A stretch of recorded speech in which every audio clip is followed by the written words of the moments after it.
Hi,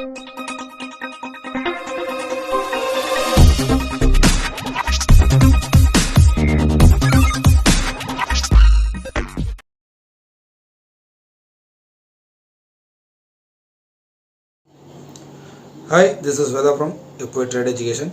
இந்த வீடியோவில் வந்து நம்ம என்ன பார்க்க போகிறோம் அப்படின்னு பார்த்தீங்கன்னா, ஆப்ஷன் ட்ரேடிங் நம்ம பண்ணுறதுக்கு ஒரு பெர்மனண்டாக ஒரு செட்டப் நமக்கு இருந்தால் எவ்வளோ யூஸ்ஃபுல்லாக இருக்குமோ அதுக்கு நம்ம என்னென்ன யூஸ் பண்ணலாம், பட் அதிலிருந்து நம்ம எப்படி ஒரு ட்ரேடை வந்து நம்ம சக்ஸஸ்ஃபுல்லாக நம்ம வந்து எடுத்து அதை ப்ராஃபிட்டாக நம்ம வந்து எடுக்கலாம் அப்படிங்கிறது தான் இந்த வீடியோவில் நம்ம பார்க்க போகிறோம். அதுக்கு நம்ம என்னென்ன டூல்ஸஸ் யூஸ் பண்ண போகிறோம், பட் அதை நம்ம எப்படி யூஸ் பண்ணணும், அதை எப்படி நம்ம வந்து ரீடிங் பண்ணிக்கணும் அப்படிங்கிறதையும் சேர்த்தே பார்க்கலாம். இது வரைக்கும் நீங்கள் நம்ம சேனலை சப்ஸ்கிரைப் பண்ணலன்னா சப்ஸ்கிரைப் பண்ணிவிட்டு பெல் ஐகானை கிளிக் பண்ணிக்கோங்க. நாம் போடுற ஒவ்வொரு வீடியோஸஸும் உங்களுக்கு அப்டேட் ஆகிறதுக்கு ஈஸியாக இருக்கும். வாங்க நம்ம சப்ஜெக்ட்டுக்குள்ளே போவோம். ஃபஸ்ட்டு வந்து ஒரு ட்ரேட் எடுக்க போகிறோம் அப்படின்னா நமக்கு பேசிக்காக முதல்ல சப்போர்ட் எங்கே இருக்குங்கிறது தெரியணும். அதே மாதிரி ஒரு டார்கெட் பாயிண்ட் வைக்கிறதுக்கு நமக்கு ரெசிஸ்டன்ஸ் எங்கே இருக்குங்கிறதையும் நம்மளால் தெரிஞ்சுக்கிடணும். அதுக்கு அடுத்ததாக நம்ம வந்து அந்த பர்டிகுலரான அந்த ஸ்கிரிப்ட் வந்து என்ன ட்ரெண்டில் ட்ராவல் ஆகுது அப்படிங்கிறதையும் நமக்கு வந்து ஒரு என்ன சொல்கிறது அப்படின்னு கேட்டிங்கன்னா ஒரு கண்டுபிடிக்கிறதுக்கு ஒரு டூல் வந்து நம்ம கண்டிப்பாக யூஸ் பண்ணுறதுல தப்பு இல்லை.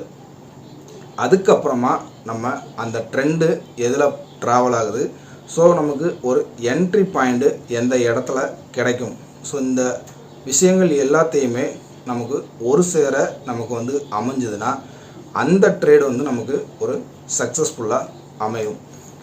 இப்போ ஆப்ஷனுக்கு வந்து நிறைய பேர் வந்து என்ன பண்ணுவாங்கன்னு கேட்டிங்கன்னா, ஒவ்வொரு நாளும் ஒவ்வொரு விஷயத்த வந்து இம்ப்ளிமெண்ட் பண்ணுவாங்க, பட் அது வந்து ஒர்க் அவுட் ஆகாமல் ஃபெயிலியர் ஆகும். ஒரு பெர்மனண்டாக ஒரு செட்டப் நம்ம எடுத்து வச்சுட்டு அந்த இதில் நம்ம ப்ராக்டிஸ் பண்ணாலோ அதை நம்ம வந்து கண்டினியூஸாக ஃபாலோ பண்ணும்போதும் அதோடைய அக்யூரசி வந்து நமக்கு கிட்டத்தட்ட முதல்ல உங்களுக்கு ஒரு பெரிய லெவலில் இல்லைனாலும் தொடர்ச்சியாக அதை வந்து ஃபாலோ பண்ணி பண்ணும்போது அதோடைய அக்யூரசி நமக்கு பர்டிகுலராக ஒரு ஸ்கிரிப்ட் எடுத்து நம்ம பண்ணினாலும் நல்ல ஒரு பெனிஃபிட் கிடைக்கும். ஸோ இந்த வீடியோவில் நம்ம அப்படி ஒரு டூல்ஸஸ் வந்து என்னென்ன யூஸ் பண்ணலாம். இப்போ நம்ம வந்து பார்க்க போகிறது 2 டூல்ஸஸை வந்து நம்ம யூஸ் பண்ண போகிறோம். அதில் ஃபஸ்ட்டு வந்து என்னென்னு கேட்டிங்கன்னா, பிவோட் பாயிண்ட்ஸில் வந்து ஃபிபொனாச்சி பிவோட் பாயிண்ட்ஸை வந்து நம்ம எடுத்துக்க போகிறோம்.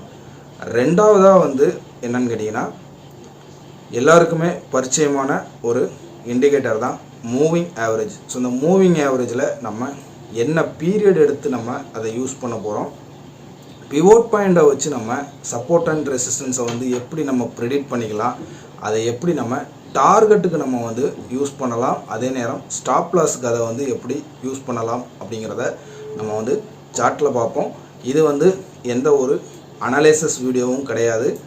ஒரு பர்டிகுலரான 2 டூல்ஸை யூஸ் பண்ணி நம்ம ட்ரேட் எடுக்கிறதுக்கு எப்படி நம்ம வந்து அந்த டூல்ஸஸை யூஸ் பண்ணலாம் அப்படிங்கிறத பொறுத்து இந்த வீடியோ வந்து நம்ம போட்டிருக்கோம். வாங்க நம்ம அதை சார்ட்டில் பார்க்கலாம். ஸோ ஃபஸ்ட்டு வந்து நீங்கள் உங்களுக்கு என்ன ஸ்கிரிப்ட் வந்து நீங்கள் யூஸ் பண்ணுறீங்களோ அந்த ஸ்கிரிப்ட் எடுத்துக்கோங்க. ஸோ இப்போ எனக்கு நான் வந்து யூஸ் பண்ணக்கூடிய ஒரு ஸ்கிரிப்ட் எடுத்திருக்கேன்.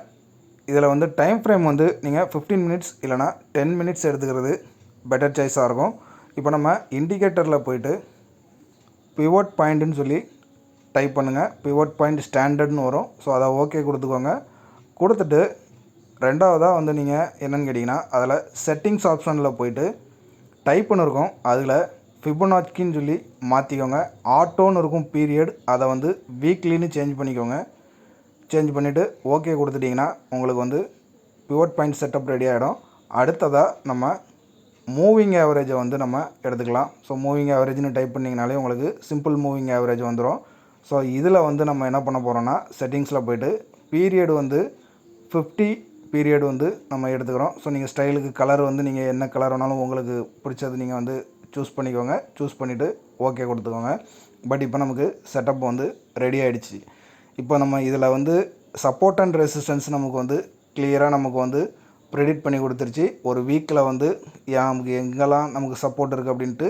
ட்ரெண்டுக்கு மூவிங் ஆவரேஜ் வந்து உங்களுக்கு வந்து ஆல்ரெடி உங்களுக்கு என்ன இருக்குதுன்னு கேட்டிங்கன்னா, ஒரு போன வீக்கில் நல்ல ஒரு ஏற்றம் கொடுத்துட்டு, ஸோ இப்போ அந்த கேப் இருக்குது பாருங்கள், அந்த மூவிங் ஆவரேஜுக்கும் இப்போ கரண்டில் ட்ரேட் ஆகிட்டு இருந்த அந்த ப்ரைஸுக்கும் ஒரு கேப். இந்த கேப்பு வந்து உங்களுக்கு என்னென்னா ஏர் கேப்புன்னு சொல்லுவோம். இந்த ஏர் கேப்பை உங்களுக்கு ஃபுல்ஃபில் பண்ணிவிட்டு தான் உங்களுக்கு திரும்ப உங்களுக்கு என்ன ஆகும்னா ட்ரெண்ட் வந்து சேஞ்சஸ் ஆகணும். இப்போ அதுக்கு வந்து பார்த்திங்கன்னா ரெசிஸ்டன்ஸ் 2லேருந்து என்ன ஆகிருக்கு, ஒரு பியரிஷ் கேண்டில் ஃபார்ம் ஆகிருக்கு. அதுக்கு அடுத்த கேண்டிலும் உங்களுக்கு என்ன ஆகுதுன்னு கேட்டிங்கன்னா கன்ஃபர்மேஷன் கொடுத்துருச்சு.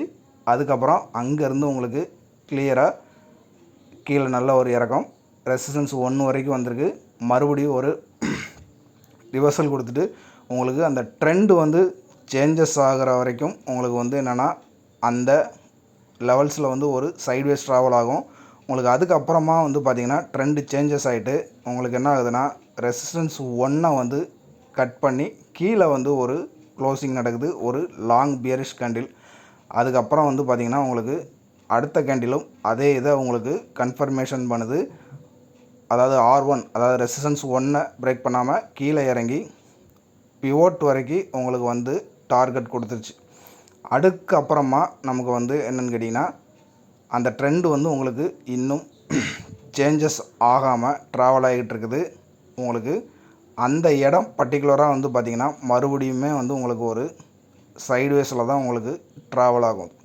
ஸோ இதுக்கு அப்புறமா நமக்கு மூவிங் ஆவரேஜை எப்போ நமக்கு ஒரு பிரேக் பண்ணி ஒரு கேண்டில் வந்து நமக்கு க்ளோசிங் நடக்குதோ அதுக்கப்புறம் உங்களுக்கு வந்து என்னென்னா மறுபடியும் ஒரு அப் ட்ரெண்ட் ட்ராவல் ஆகிட்டு திரும்பவும் உங்களுக்கு வந்து என்னென்னு கேட்டிங்கன்னா ஒரு அந்த மூவிங் ஆவரேஜை வந்து மறுபடியும் டச் பண்ணிவிட்டு ரெண்டாவதாக நமக்கு வந்து ஒரு என்ன நடக்கும்னு கேட்டிங்கன்னா ஒரு பிரேக் அவுட் நடக்கும். அந்த மூவிங் ஆவரேஜில் மறுபடியும் வந்து என்ன ஆகுதுன்னு கேட்டிங்கன்னா ஒரு பிரேக் அவுட் நடந்து ஒரு ஸ்ட்ராங்கான ஒரு கேண்டில் வந்து நமக்கு பிரேக் அவுட் பண்ணும்போது திரும்ப அது மறுபடியும் நமக்கு அந்த ரெசிஸ்டன்ஸ் 1 டச் பண்ணிவிட்டு டார்கெட்டை வந்து நமக்கு அச்சீவ் பண்ணுது.